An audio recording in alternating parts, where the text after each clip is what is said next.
नमस्कार, मैं हूँ डॉक्टर राजीव पथरिया और आप देख रहे हैं लाइव हिंदुस्तान चर्चा। आज हम चर्चा करने जा रहे हैं कि हर्ष महाजन जी मतलब एक बड़ा नाम हो पहले से था और अब भाजपा के अंदर बड़ा नाम हो गया है। वो कुछ रोज पहले केंद्रीय गृह मंत्री अमित शाह जी से मिलते हैं और कुछ बातें करते हैं। वो हिमाचल के संदर्भ में बातें करते हैं, चाहे हिमाचल के विकास की बातें और एक हिमाचल की राजनीतिक घटनाक्रम की बातें हैं। उनके हाथ में एक फाइल होती है। गौर करने की बात है कि वो फाइल कागज़ों से भरी होती है और वो उनको सौंप कर आ जाते हैं और उसके बाद आज सुबह ही हालाँकि ये आयुष्मान का बताया जा रहा है कि उसका दुरुपयोग हुआ है कुछ अस्पतालों में, निजी अस्पतालों में। उसके कारण सुबह ईडी की रेड हिमाचल प्रदेश में भी पड़ी है, हरियाणा में भी, पंजाब में भी। लेकिन हिमाचल प्रदेश के 2 अस्पताल ऐसे लिए गए हैं। एक तो फोर्टिस हॉस्पिटल है जिसके एमडी चेयरमैन आरएस बाली हैं और आरएस बाली कैबिनेट रैंक के चेयरमैन हैं, राष्ट्रीय कांग्रेस कमेटी के सचिव भी हैं। वहीं पे डॉक्टर राजेश शर्मा का हॉस्पिटल बालाजी पे भी रेड पड़ती है, उनके दोनों के घरों पे भी पड़ती है और डॉक्टर राजेश वही हैं जो देरा से पहले प्रत्याशी थे क्योंकि वहाँ से निर्दलीय विधायक ने भाजपा ज्वाइन की और इस्तीफा दिया, होशियार सिंह ने चुनाव लड़ा। पहले डॉक्टर राजेश निर्दलीय चुनाव लड़ना चाहते थे क्योंकि उनका टिकट मुख्यमंत्री की पत्नी कमलेश ठाकुर के कारण कट गया। वो लेकिन उन्होंने चुनाव नहीं लड़ा, बाद में मान के साथ दिया। उनके भी अस्पताल पे रेड पड़ी। ये दोनों महत्वपूर्ण नेता हैं इसलिए ज़िक्र करना ज़रूरी है। लेकिन हर्ष महाजन जी ने कुछ 3-4 बातें ऐसी की हैं जो पता चला है कि उन्होंने कहा है कि जो ईडी की कार्रवाई है, इसको थोड़ा-सा बढ़ाया जाए और पिछले कुछ दिनों से ईडी चाहे वो शिमला के अंदर रहकर रेकी कर रही थी, चाहे उसने जो अवैध खनन के जो स्पॉट हैं, उनका निरीक्षण किया है, वहाँ पे खनन अधिकारियों से उन्होंने पूछताछ की है। वहीं पे अवैध खनन को एक बड़ा एक केस की शक्ल के रूप में तैयार करने की कोशिश की जा रही है। ज्ञानचंद जो इस खनन के लिए जिनके यहाँ रेड पड़ी नरौन के हैं वो ईडी द्वारा बार-बार सम्मन किए जाने पर भी दिल्ली जाकर जाँच में भाग नहीं ले रहे हैं। वो मेडिकल हर बार उनका एक मेडिकल चला जाता है। अब ज्ञानचंद के साथ जो और जगह जिनके जहाँ रेड पड़ी, उनको भी दोबारा से सम्मन आए हैं। उनको तो शायद पहली बार सम्मन आया है, लेकिन ज्ञानचंद जी को 2-3 बार सम्मन आ चुके हैं। तो ज्ञानचंद जी क्यों नहीं जा रहे हैं? और क्या ज्ञानचंद जी पे ईडी क्या शिकंजा कसेगी? इसके साथ ही हर्ष महाजन जी ने जो हार गए हैं, जो बागी भाजपा में शामिल होकर, उनके लिए संगठन में कुछ पद भी माँगे हैं कि अगर फेरबदल होता तो इनको कोई पार्टी में पद भी दिए जाएँ और इनको जो केंद्रीय सुरक्षाएँ दी गई हैं, सबकी सुरक्षाएँ जारी रहें। हर्ष महाजन जी ने और भी कई चर्चाएँ की हैं, लेकिन उनमें चाहे वो सरकार के अंदर टेंडर जिन पे विवाद उठे हैं, उनको लेके सरकार को कितनी चपत लगी है, इसका अभी बताया जा रहा है कि ईडी अध्ययन कर रही है। और औद्योगिक क्षेत्रों में जो खरीदो-फरोख्त बड़े पैमाने पे हुई है, उसका भी पूरा एक अध्ययन किया जा रहा है, केस स्टडी बनाई जा रही है और आने वाले समय में वो चीज़ें भी होंगी। अब सवाल आता है कि ईडी के निशाने पे अब सत्ता से जुड़े हुए और लोग कौन हैं? क्योंकि ईडी लगातार हिमाचल में सक्रिय है, वो चुपचाप रेकी कर रही है, कुछ स्पॉट की मैपिंग भी कर रही है, सब कुछ कर रही है और आने वाले समय में ये शिकंजा बढ़ सकता है। तो आज इसका एक ताज़ा उदाहरण है। तो हम इसी विषय पे चर्चा करने जा रहे हैं। हमारे साथ चर्चा में भाग ले रहे हैं मनमोहन कटोच जी हैं, कांग्रेस पार्टी के वरिष्ठ प्रवक्ता हैं प्रदेश के। उमेश दत्त जी हैं, भाजपा के प्रदेश के वरिष्ठ प्रवक्ता हैं। पंकज पांडे जी हैं, प्रदेश के वरिष्ठ पत्रकार हमारे साथ जुड़े हैं। पांडे जी, हर्ष महाजन जी ने दिल्ली में पिछले कई दिनों से क्योंकि सत्र भी चल रहा है और रह के कुछ लंबा ताना-बाना बुन रहे हैं और उस ताने-बाने का देखिए हम तो कल हम हमें कुछ चीज़ें पता लगी तो हमने आज की चर्चा के लिए कल रात को विषय ये तय किया और सुबह खबर आती है कि हिमाचल प्रदेश में 3-4 4 हॉस्पिटलों में 5 पे रेड पड़ जाती है और 2 हॉस्पिटल और 2 घर कांग्रेस के बड़े नेताओं के हैं। तो इसका क्या इसको किस नज़रिए से देखा जाएगा? जी, पंडित जी। देखिए पथरिया जी, आज की जो रेट है ये लगभग जो है नेशनल वाइड है और इसको आयुष्मान भारत से जोड़ के देखा जा रहा है। वो अभी तक मैं इसे उस परिपाटी के नहीं जोड़ूंगा। संयोग ही है कि कांग्रेस के दो लोग जो हैं वो हॉस्पिटल चलाते हैं। लेकिन आपने सबसे बड़ी बात जो हर्ष महाजन वाली बात जो कही, वो सबसे बड़ी बात यह है कि जितनी कमिटमेंट्स भाजपा में हुई है वो हर्ष महाजन के माध्यम से हुई है। क्योंकि ये जो जी विधायकों ने पाला बदला था, इसमें सूत्रधार हर्ष महाजन थे। और वर्तमान दौर में जो लोग हारे हैं वो अपने को हाशिए पर कहीं ना कहीं पा रहे हैं, क्योंकि ना उन्हें संगठन में तवज्जो मिल रही है और उनका विधानसभा का कैरियर भी खत्म हुआ है। तो पहले उनको एश्योर करने के लिए हर्ष महाजन जी जो है वो दिल्ली का दौरा कर रहे हैं कि इन लोगों को पार्टी के बीच में कहीं ना कहीं कोई महत्वपूर्ण स्थान दिया जाए ताकि उनका राजनीतिक वजूद जिंदा रहे, क्योंकि जो प्री कमिटमेंट है भाजपा की उसको लेकर के हर्ष महाजन ने ही पूरी बातचीत की थी, जो कि दिखाता है कि किस तरह से अब भाजपा पर जो है ये बागी और भारी दबाव जो है वो काम कर रहा है। और मैं बताऊं कि अभी तक ये तो नया जो पुराना मामला है उस पर ईडी बड़ी गंभीरता से काम कर रही है। बड़ी जल्दी आप मामलों पर भी कार्रवाई होती नजर आएगी, जैसे ज्ञानचंद वाला मामला है, जो आपका कश्मीरी वाला मामला है, हांडा वाला मामला है। इन सब मामलों पे ईडी अभी दस्तावेज खंगाल रही है और ज्ञानचंद जी जिस तरह से सामने पेश नहीं हो रहे हैं तो उनकी मुश्किलें जरूर बढ़ेंगी। लेकिन एक बात जो आप ही के बातों में भी है कि कहीं ना कहीं ईडी जो है वो कहीं ना कहीं से किसी से प्रोत्साहित होकर कार्रवाई कर रही है, जो अभी तक हमें लग रहा है, क्योंकि पिछले 14-16 माह से ये सब कुछ नहीं था, लेकिन जैसे ही बगावत होती है उसके बाद ही ईडी सक्रिय होती है। तो अब तक हमने देखा है जब भी ऐसी कार्रवाई हुई है उसका सरकारों को लाभ मिला है, चाहे आप झारखंड देख लीजिए, चाहे आप दिल्ली देख लीजिए, कहीं भी देख लीजिए, सरकारों को लाभ मिला है उसका।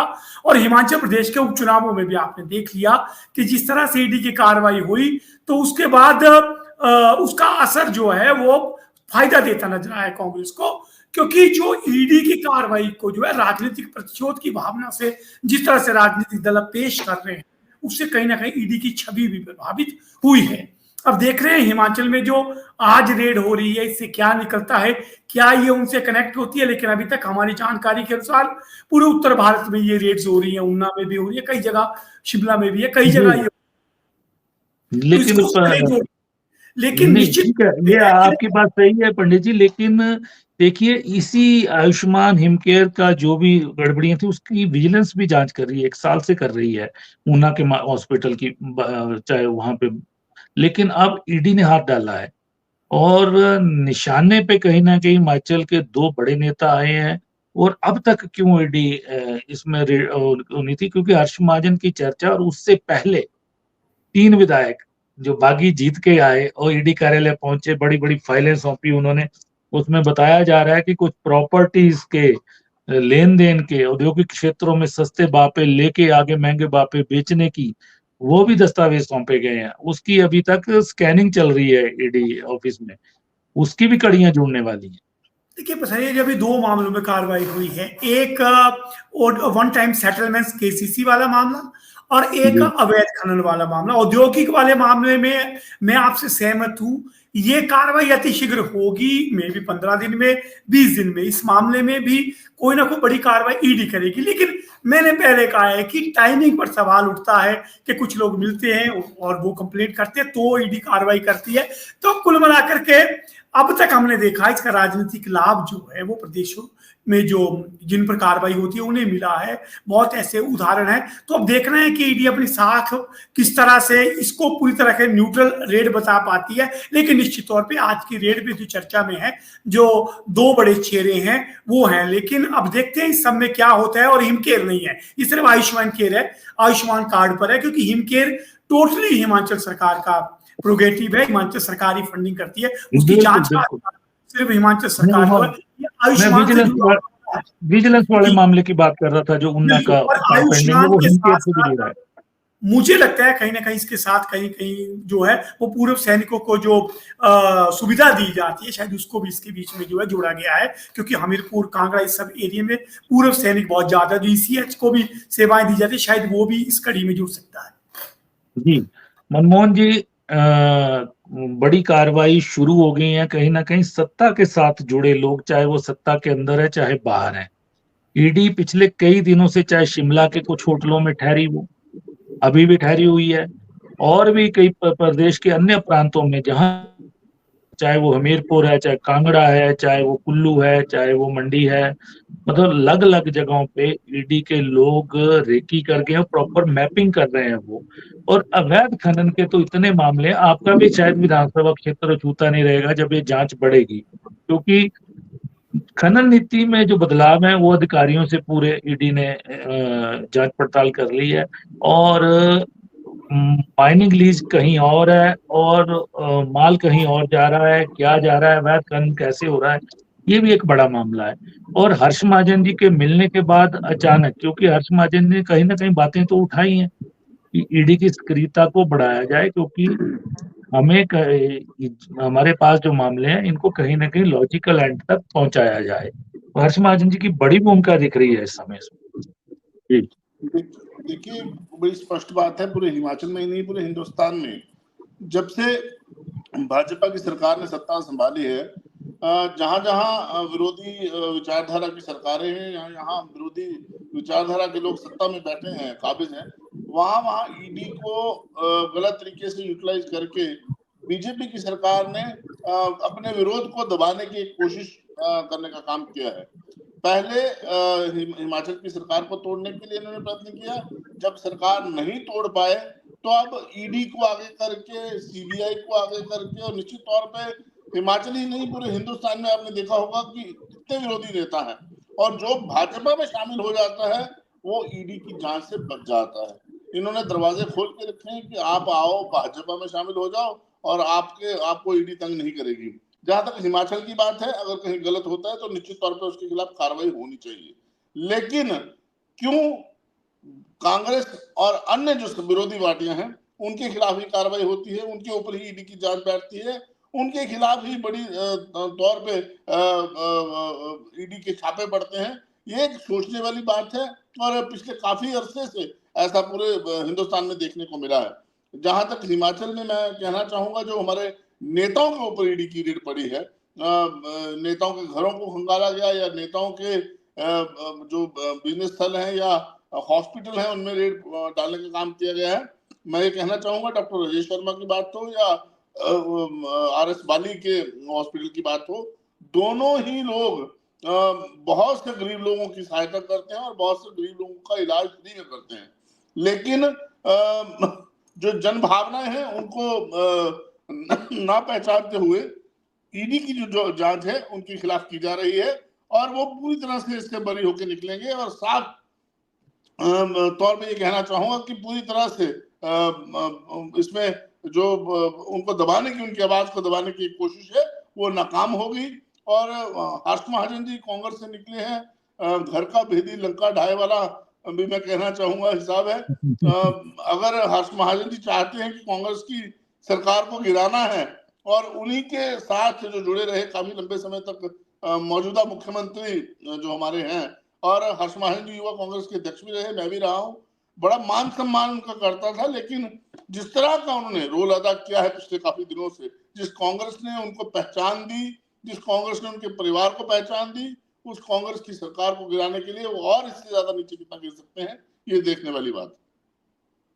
जी, लेकिन आपको मनमोहन कटोच जी, आपको ये लगता है कि जो एफआईआर दर्ज करवाई गई कि सरकार गिराने में धन बल का प्रयोग हुआ है, एक भ्रष्टाचार का मामला शिमला में दर्ज करवाया गया, उसके बाद लगातार बुलाया जा रहा है, कुछ लोग टल रहे हैं उस मामले में, और हेलीकॉप्टर कंपनी को जब सर्च वारंट लिया, तो आप आज ही आप समाचार पत्रों में भी समाचार पढ़ रहे होंगे कि जो पुलिस टीम गई उसको तो डिटेन कर लिया गया हरियाणा पुलिस द्वारा गुड़गांव के थाने में।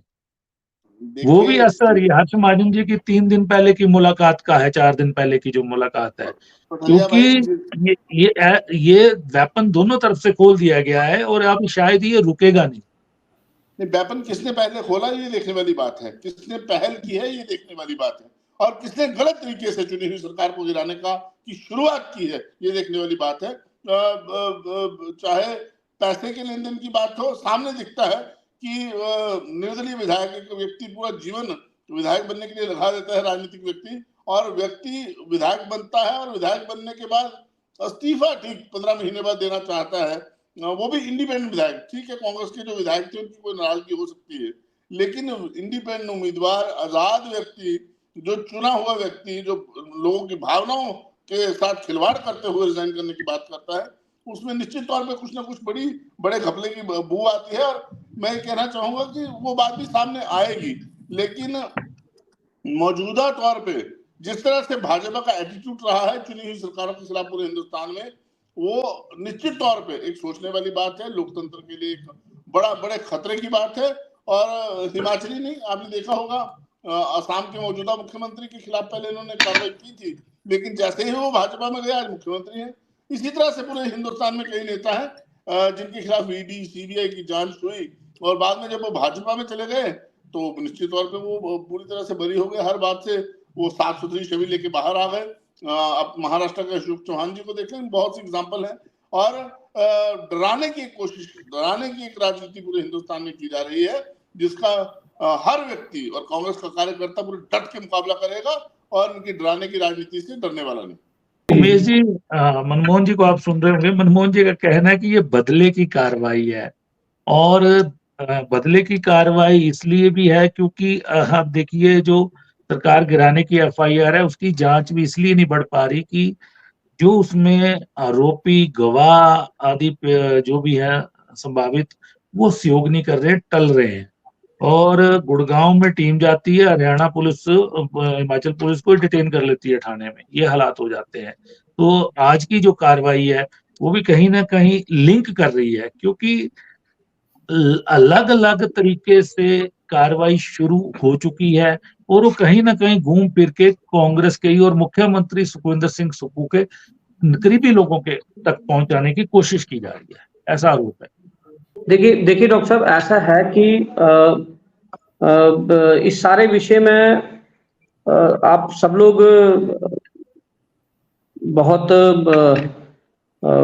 विद्वान लोग हैं और सारी प्रोसेस को समझते हैं। और ईडी एक ऐसी एजेंसी है जो फाइनेंशियल फ्रॉड्स और इस तरह के मुद्दों को, इस तरह की बातों को डील करती है जो आय से अधिक प्रॉपर्टी के मामले हों या फाइनेंशियल फ्रॉड के मामले हों, चाहे सरकारी संपत्ति, सरकारी धन के दुरुपयोग के मामले हैं, ऐसे मामलों को डील करती है। और अगर हिमाचल प्रदेश में इस तरह के मामले आए हैं और एनफोर्समेंट डायरेक्टरेट या ईडी जो है वो यहाँ पर दबिश दे रही है, तो कहीं ना कहीं इसमें जो लोग इसके शिकंजे में आ रहे हैं, जिनके अगेंस्ट ये सारी चीजें हो रही हैं, उन्होंने हिमाचल की परंपराओं को नष्ट करने का काम किया है। उन्होंने हिमाचल की जो शराफत है या हिमाचल में जिस तरह की ईमानदारी है उसको कहीं ना कहीं ताक पे रखा है। दूसरी तरफ प्रदेश की सरकार कह रही है कि आर्थिक कमी के कारण हम विकास कार्यों को आगे नहीं ले जा रहे हैं, और दूसरी तरफ इतनी बड़ी नेशनल एजेंसी जो है वो आर्थिक मामलों के घोटालों को लेकर इस प्रदेश में दबिश दे रही है।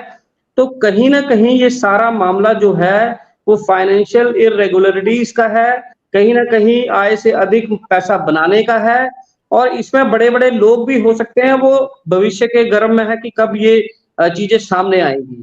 लेकिन कानून जो देश का कानून है, 1956 में ईडी बनी थी, कांग्रेस की उस दौरान सरकार थी, इनकम टैक्स डिपार्टमेंट जो वित्त मंत्रालय है उसके तत्वाधान में वो बनी थी।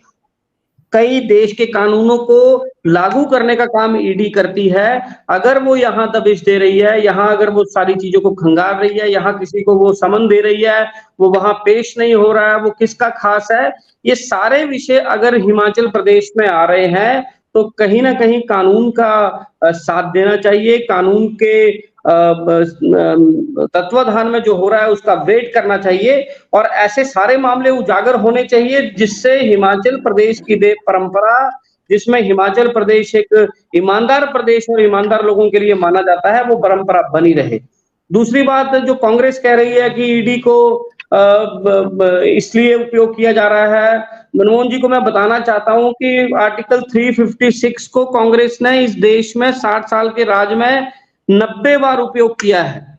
90 बार इस देश में चुनी हुई सरकारों को गिराने का काम जो है वो कांग्रेस ने किया है। 1975 में जिस तरह से जून में इस देश में देश की सरकार को अपने हाथ में लेकर इमरजेंसी लगाई थी, तो कहीं ना कहीं लोकतंत्र को बचाने की दवाई जो है, लोकतंत्र को की रक्षा की जो दुहाई है वो कांग्रेस ना दे, क्योंकि कांग्रेस का जो इतिहास रहा है वो सारा इस चीजों से भरा है। लेकिन क्योंकि ये सारे फाइनेंशियल मैटर्स को देखने वाली एजेंसी ईडी है, एक पर्टिकुलर अमाउंट से बढ़ जब जो केस जब बड़ा होता है तो ईडी उसमें इंटरफेयर करती है, तो कहीं ना कहीं ये सामने आएगा। कानून की हमें इसकी इंतजार करना चाहिए, और इसमें इंतजार करके जो सामने आएगा वो सारी जनता के सामने होगा।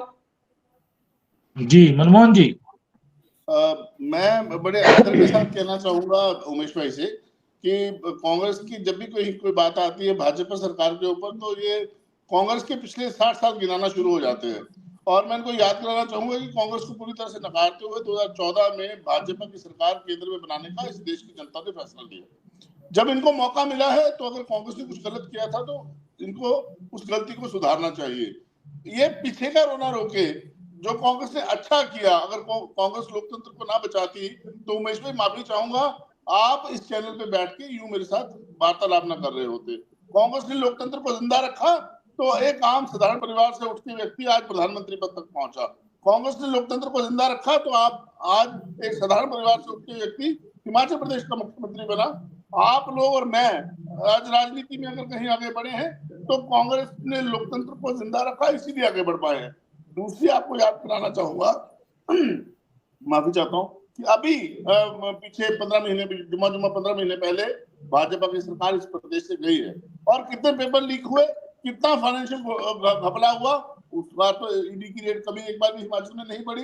और आप हिमाचल की सभ्यता और संस्कृति की बात करते हो, आपको शोभा नहीं देता, क्योंकि पिछले 6 महीने पहले हिमाचल प्रदेश में एक नया कल्चर पैदा करते हुए भाजपा के लोगों ने एक षड्यंत्र रचते हुए चुनी हुई सरकार को गिराने की योजना बनाई। वो एक शर्मनाक बात है, पहले जो शुरुआत आप लोगों ने की है। और अब आप ये कहें कि कांग्रेस ने संस्कृति और कल्चर को नहीं समझा, कांग्रेस हिमाचल की सभ्यता के खिलाफ काम कर रही है, बड़े शर्मनाक बात है। करें आप और फिर बाद में दोषारोपण कांग्रेस के ऊपर कर दें। आपको मौका दिए हिंदुस्तान की जनता ने, आप करें, कौन रोक रहा है आपको? अगर कोई दोषी है तो सख्त कार्रवाई करते हुए उसको जेल में डालने का काम आपको करना चाहिए, आपकी सरकार को करना चाहिए। लेकिन तंग करना, डराने की राजनीति करना, कांग्रेस के लोग डरने वाले नहीं। चलिए मनमोहन जी नहीं, मनमोहन जी अगर कुछ नहीं किया होगा तो नहीं निकलेगा। नहीं निकलेंगे, मैं तो बोल रहा हूँ अगर कोई दोषी है तो कार्रवाई होनी चाहिए। लेकिन क्या आप हाथ महाजनी की बात सुनेंगे? क्या 3 जो आप इंडिपेंडेंट लेके बैठ गए, 6 आप कांग्रेस के बागियों को लेके बैठ गए, आपने अपने भाजपा के कार्यकर्ताओं की भावनाओं को ठेस पहुंचाने का काम किया और आज चुनी हुई सरकार को बार बार डराने का एक काम किया जा रहा है। क्या ये डराने की राजनीति है या अगर भ्रष्टाचार हुआ है उसके खिलाफ एक बड़ा कदम उठाने की राजनीति है? 2 चीजें हैं पथरिया भाई, या तो ये लोग डरा रहे हैं या ये लोग बड़ी कार्रवाई करने की ओर अग्रसर है। लेकिन बड़ी नहीं मनमोहन जी, कहीं नहीं मनमोहन जी, कहीं आपको ऐसा महसूस नहीं होता है कि ये राजनीतिक और एजेंडा कहीं पर्सनल बना लिया गया है? चाहे वो हर्ष महाजन जी हैं, चाहे सुधीर शर्मा जी हैं, चाहे राजेंद्र राणा जी हैं, उन्होंने कोई पर्सनल एजेंडा बना लिया और बीजेपी का उनको प्लेटफॉर्म मिल गया है, पथरिया भाई। ऐसा लगता है इन सारी कार्रवाइयों से। भाजपा के जो कार्यकर्ता हैं, भाजपा की सोच से निकले हुए लोग हैं, मेरा मानना है कि वो नहीं चाहते कि ऐसा हो। लेकिन जो कांग्रेस के हमारे तत्व वहां गए हैं वो कुछ ना कुछ तो वहां जाके भी करेंगे। ये निश्चित तौर पे मैं कहना चाहूंगा भाजपा का बेड़ा गर्क करने के लिए जो हमें जो कांग्रेस को धोखा देते वो इनके भी कभी नहीं बनेंगे। ये मैं इनके सामने कहना चाहूंगा, थोड़ा बचिएगा उन लोगों से।